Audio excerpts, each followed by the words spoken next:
a special presentation of HBO Sports, celebrating 20 years of World Championship Boxing.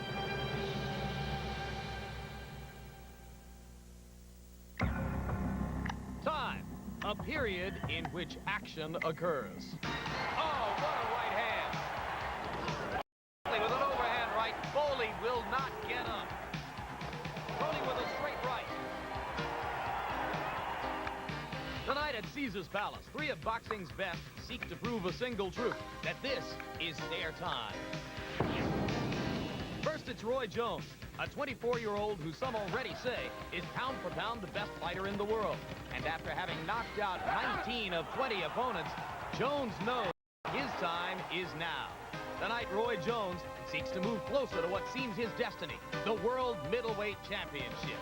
For Iran Barkley, it is again an opportunity to embarrass those who said his time had run out. The survivor, Barkley, still dispenses lickings and keeps on ticking. Barkley all over Foley. Tonight, Barkley risks it all, his title and his reputation, against his chief nemesis, Tony, who has long awaited this moment in time. Tony slugging away. Tonight in the desert, James Toney plans to show Iran Barkley why he's called Lights Out. Tony hopes to add one more title to his ring dossier.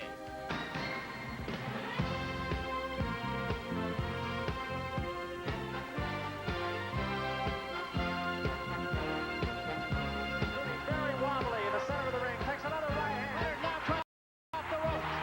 Combination appears. Unbelievable! Unbelievable!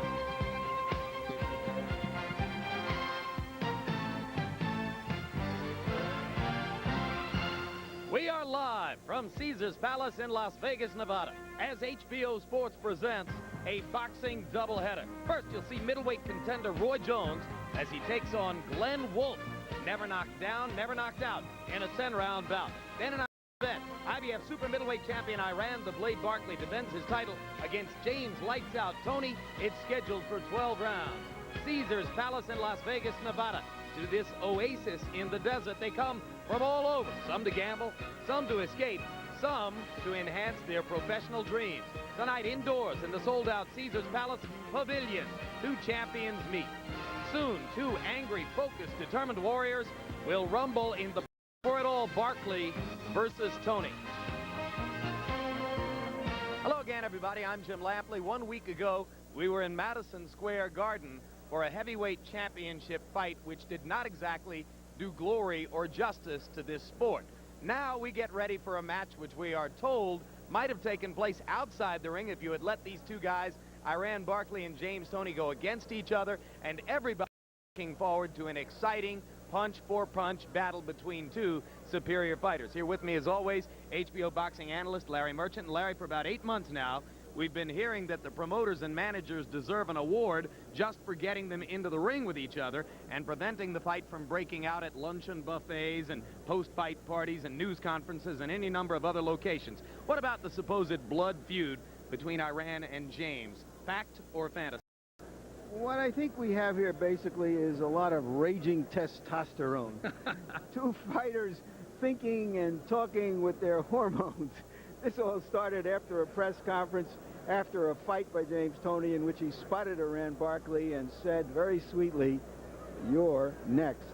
And Barkley replying also sweetly, "Son, you ought to show a little bit more respect for your elders," or words to that effect. All the dissing and all the bashing and barking goes into the ring where it belongs. There's only one thing I am sure of tonight. Unlike last week, this fight will last longer than the national anthem. Yeah, well, that'll be good for us as well, and we're looking forward to that. And later on this evening, Larry, we'll have a chance to ask former heavyweight champion George Foreman about the experience of going into the ring against someone for whom you have a real and legitimate hatred. He has a very interesting answer, but that'll be later.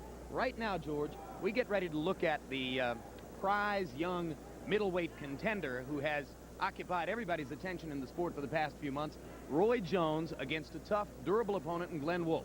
What about Roy Jones and his potential? Now, Roy Jones is something special in the eyes of a trainer and a manager. He's everything you want from a middleweight. Power of a heavyweight and the ability to escape harm of a lightweight. You can't ask for much from a fighter. This guy can be and could be the next coming of a great fighter. And could be. Just to underline the point, you say the power of a heavyweight in the middleweight body. He can knock you down with any shot he throws from any angle, but at the same time, he's very elusive. This is what you want from a middleweight. This is what the world expects, because the middleweight is the most dangerous weight class in the boxing division. All right, everybody's expecting that Jones will be a titleist at some point. Let's take a look at the man who is, in effect, his opponent tonight. And this is Glenn Wolfe. He's a veteran, did some time in prison in Florida, but has done himself nothing but credit since coming out, including one of those 3 losses. You saw it here last April on the undercard of the George Foreman versus Alex Stewart fight, when Glenn Wolfe went 12 very tough rounds with James Toney, back when Toney was fighting at 160 pounds. And here comes the man who's expected to be the next 160-pound titleist somewhere down the road, Roy Jones, who first earned global fame when he was robbed of an Olympic gold medal in Seoul, South Korea in 1988, and now, befitting his dignified stature as the most celebrated non-titleist in boxing, he enters the ring in a mock tuxedo. I guess he thinks this is his formal coming out, Jim. And for him, this is the equivalent of a $10 million fight. He saw what happened last week to Ray Mercer. He, in fact, referred to it, and he knows that when you get to this stage of your development, you must not only win, but look good winning, because everything gets magnified. There's a chance down the road he could be a marquee name fighter. And that Glenn Wolfe is nobody to start off on the top with. He's elusive, takes a good shot, and he keeps coming. All right, let's take a look at Roy Jones's record. 25 far, most of them against extremely limited and unknown opposition.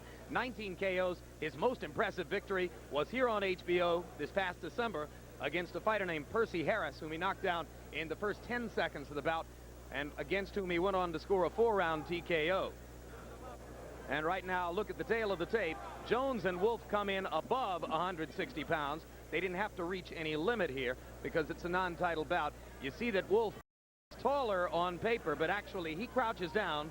Jones is more the stand-up fighter, so he presents the taller picture in the ring. Punch that numbers, Larry. And let's take a look and see just how active these guys are. And as you can see, Wolfe is out there throwing a lot of punches. But Jones is much more economical and effective with the punches that he throws. Jab, although he is a good boxer, Jones doesn't throw or land that many, and Wolfe throws fewer. And Harold Letterman, the rules for the bout. Roy Jones Jr. and Glenn Wolfe will box tonight using the rules of the Nevada State Athletic Commission. 10 rounds. There is no standing 8 count. The 3 knockdown rule is in effect. You can be saved by the bell only in the last round. Only the referee can stop the fight. And if a butt causes an accidental cut, and that cut causes the stop, we go to the scorecards after 3 rounds have been completed. Before that, it's a technical draw. Jim? All right, Harold, after last week's unusual trip to New York, we are back in Las Vegas.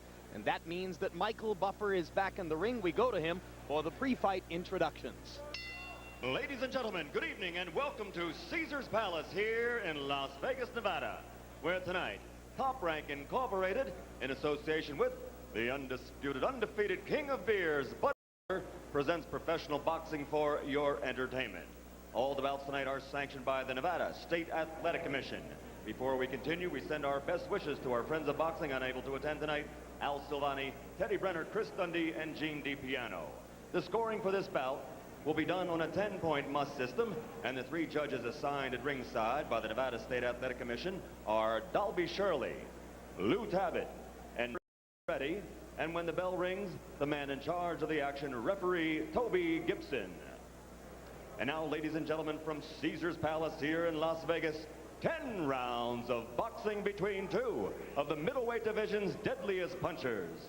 Introducing first, fighting out of the blue corner, wearing the light blue trunks and weighing in at 163½ pounds. He's fighting out of Miami, Florida, and brings an outstanding national record: 27 victories, 24 by KO. 3 defeats and 1 draw. Ladies and gentlemen, ranked number 6 in the world by the IBF, introducing Glenn Big Bad Wolfe. And his opponent across the ring in the red corner, wearing the black trunks with red trim and weighing in at 164 pounds. Fighting out of Pensacola, Florida, this 1988 Olympic silver medalist is undefeated as a professional with a record of 20-0, 19 by KO. Ladies and gentlemen, ranked number 2 in the world, Roy Jones Jr. All right, baby.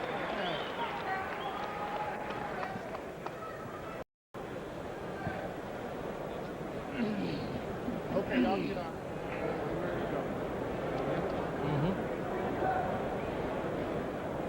Okay, gentlemen, I've given you both your instructions prior to this fight in your respective dressing rooms. I'm telling both camps right now, I'm recognizing this as a legal punch since Mr. Wolfe's trunks are high. Roy's are okay. Obey my commands at all times. Good luck to both of you. Everyone wants to know, can Roy Jones restore the glamour of the middleweight division? We should get a clue tonight. Remember that Glenn Wolfe, in 31 previous bouts, has never been knocked down, never been knocked out. Of Roy Jones's 19 knockouts, 15 have come within the first 5 rounds. His bouts average a little under 4 rounds per outing.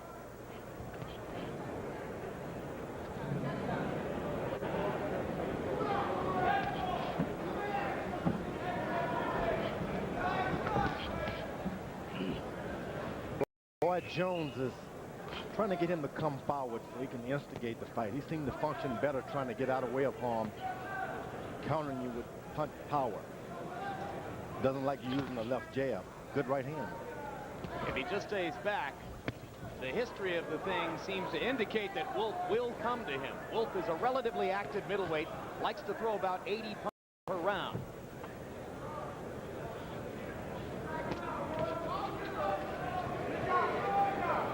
The only thing I see missing out of Jones' arsenal just doesn't have an active left jab.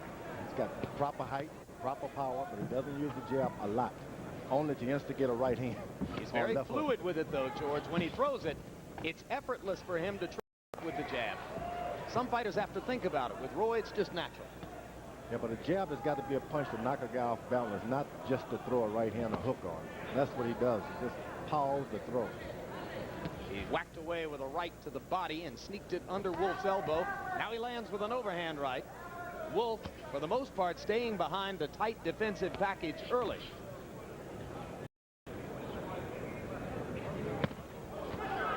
Short left inside, and Wolfe is stunned. And the right over the top, and now Wolfe is holding on.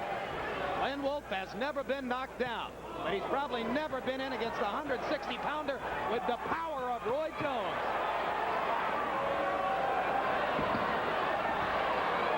Oh, what star quality. Jones just now beginning to get warmed up. He threw about 4 left hooks in less than a second there, George. Oh, what a left hook inside by Jones. Dances, drops his hands, and pounds away. And Glenn Wolfe has had enough. I thought he's indicating that he got hit by a low blow, not that he wants to stop the fight. Gibson has stopped the fight. I think that's... well, I'm just not sure what's happened here. I think it's a little premature.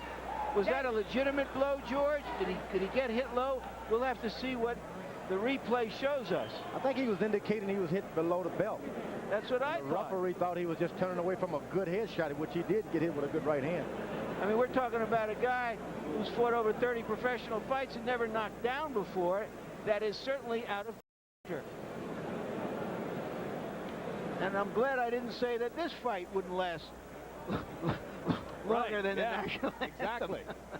That's okay. It seems to have lasted 2 seconds longer than last week's exercise between Bo and Dokes.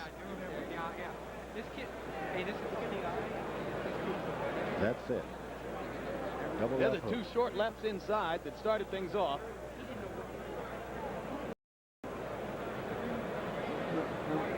Let's see if we can find this punch that hurt Wolfe. Was it a legitimate punch? In the body. It was not below. No, that was not low. It was not low, but he tried to indicate that to get this rest.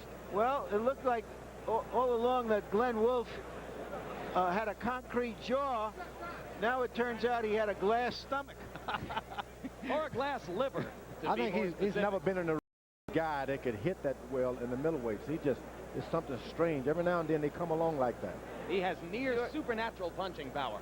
You know, we're talking about a guy in Wolfe who wants to trying to get away from the crossfire of guys shooting guns. 2 bullets caromed off his head. I mean, this guy's tough. He was actually hurt earlier, and he just didn't recover. All right, now Wolfe goes across the ring to congratulate Jones. The tuxedo back on, and we go up to ring announcer Michael Buffer for the official decision. Ladies and gentlemen, referee Toby Gibson has to step in and stop the bout. The official time, 2 minutes, 23 seconds of the very first round. He's still undefeated. Ladies and gentlemen, the winner by TKO, Roy Jones Jr. According to punch stat numbers, Roy Jones landed 71% of his power shots, meaning every time that he was throwing a left hook or a right cross, he was landing 7 out of 10 times. And there are the total punches. You see that Jones threw 66 and landed 30 of them.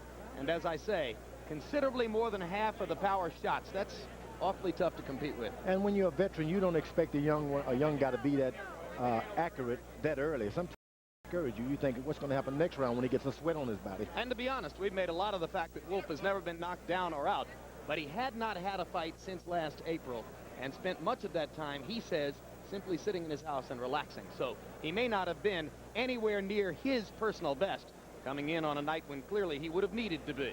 Larry Merchant now with Roy Jones. Roy, what did you see happening there? Why did he give up that quickly? Who is not known for it. Well, when he came out, you know, he was throwing nice sharp punches at first, but he quickly found out that he was much outclassed. He couldn't even get close to me. Then I was hitting him so much, and I was so much quicker than he was until it was starting to disencourage him. So when I hit him with a body shot, he really didn't even expect a punch, and that body shot took a lot out of him. Well, he may have a concrete jaw, but I think you found some glass in his stomach there. I would have found some in his jaw, too. First, I'd like to thank God for giving me the opportunity. Hi to my mom and everybody back at home. Mr. Steve, my cousin Shantae and Robert down in Daytona, my next door neighbor Donna. Jay, I told you. All right, Roy, were you determined to come out here tonight and do something dazzling as a way of proclaiming that you are finally ready to go for a title? Not necessarily. I just came out here to do what I do best, and that is perform for all the people.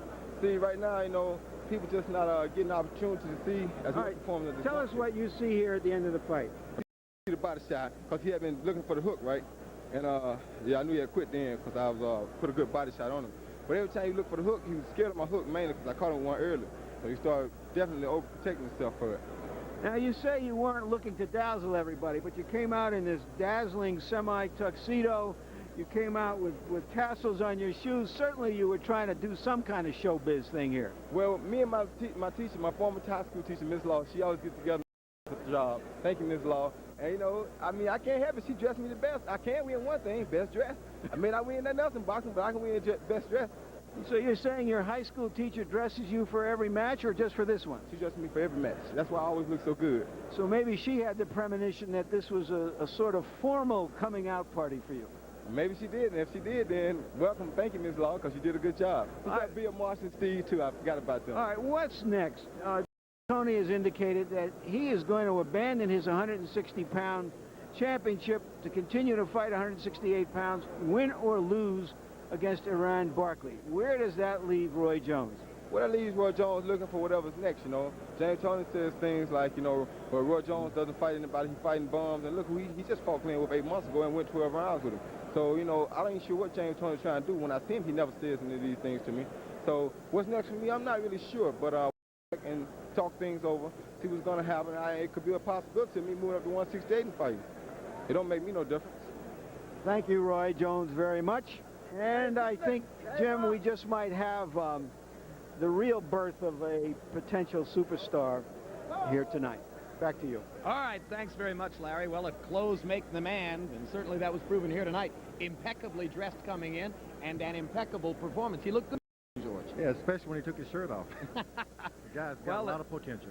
Let's take a look at the first round. You can talk about that potential. We're going to see now the early stages of the round in which Jones appeared to be waiting Wolfe out and trying to tempt Wolfe to come to him. And I was surprised because Roy Jones had no sweat on his body. You wouldn't think he'd be able to throw that many accurate shots not being warm like that, but yeah, he fooled everybody.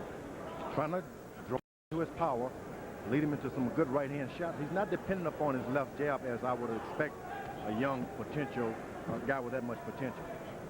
So you'd like to see him throw more jabs and make them count for more? Yeah, because as you get up the ladder, some guys are going to know that you can punch, and they're not just going to go into a spider's web and be grabbed by much power. They're going to wait around. You're going to have to lead with a jab, get their eyes blinking, and then take shots. He's not doing that now. George, like a lot of great prospects and like a lot of great punchers, he has a tendency to hold his hands low. He seems very casual about defense.